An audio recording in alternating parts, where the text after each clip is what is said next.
ini kita akan lanjut ke medan listrik. Jadi kalau kemarin itu ada gaya kolom ya. Hukum kolom bisa disebut hukum kolom, bisa disebut gaya kolom. Selanjutnya kita akan membahas tentang medan listrik. Apa itu medan listrik? Jadi di sekitar benda bermuatan listrik nanti ada namanya gaya listrik yang masih terasa. Jadi bukan bendanya saja, tapi di sekitarnya. Dari jarak berapa senti itu ada namanya medan listriknya. Nah, itu nanti bisa digambarkan medan listriknya itu. Nah, perhatikan gambar ini ya. Jadi pembahasan kita kali ini adalah medan listrik. Kok tulisannya miring ya? Ya. Oke, untuk gambarnya seperti ini. Nah, jadi muatan positif itu yang berwarna merah ini ya, ini nanti panahnya mengarah keluar. Jadi medan listrik pada benda bermuatan positif itu panahnya mengarah keluar. Sedangkan pada benda bermuatan negatif, muatannya negatif, nanti panahnya akan mengarah ke dalam. Ya, maksudnya kalau ini panahnya mengarah keluar, kalau ini panahnya mengarah ke dalam. Terus bagaimana ketika nanti antara, kalau misalkan muatannya sama, jadi ini untuk muatan sama.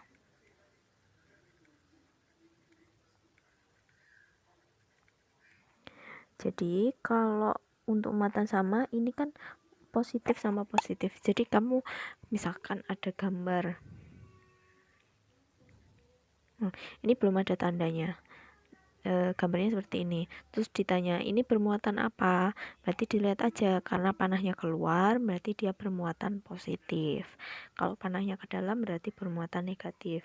Dari gambar ini, karena panahnya mengarah keluar berarti ini positif, ini juga positif.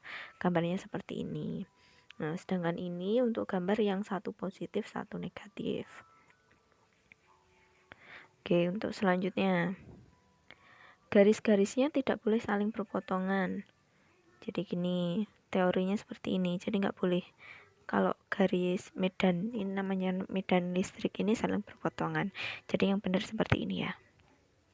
Terus apakah ada pengaruhnya ketika banyaknya garis-garis itu? Jadi ketika suatu muatan, misalkan ini, jadi kalau seperti ini, misalkan sangat banyak sampai 10 gitu ya, dengan yang cuma 3, itu artinya apa? Semakin banyak garisnya, semakin besar medan magnetnya, medan listriknya. Jadi gitu, pengaruhnya adalah itu. Nah, untuk contoh soalnya bisa dibuka untuk LKS halaman 60. Jadi di situ ada contoh soal sebuah benda bermuatan 20 kolom menghasilkan gaya sebesar 40 Newton. Tentukan kuat medan listrik. Di situ sudah ditulis bahwa muatan. Kok jadi besar ya? Bentar.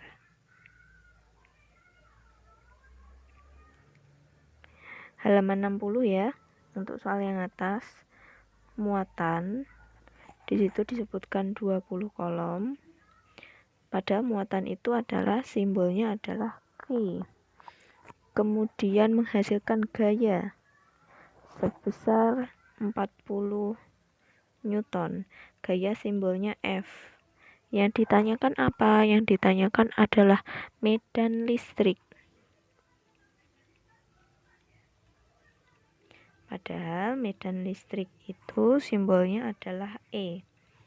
Jadi dilihat E itu rumusnya adalah V per F. 20 per 40. Bisa disederhanakan, dicoret ya. Tinggal setengah. Satuannya adalah N per C. Selesai. Seperti itu cara pengerjaannya.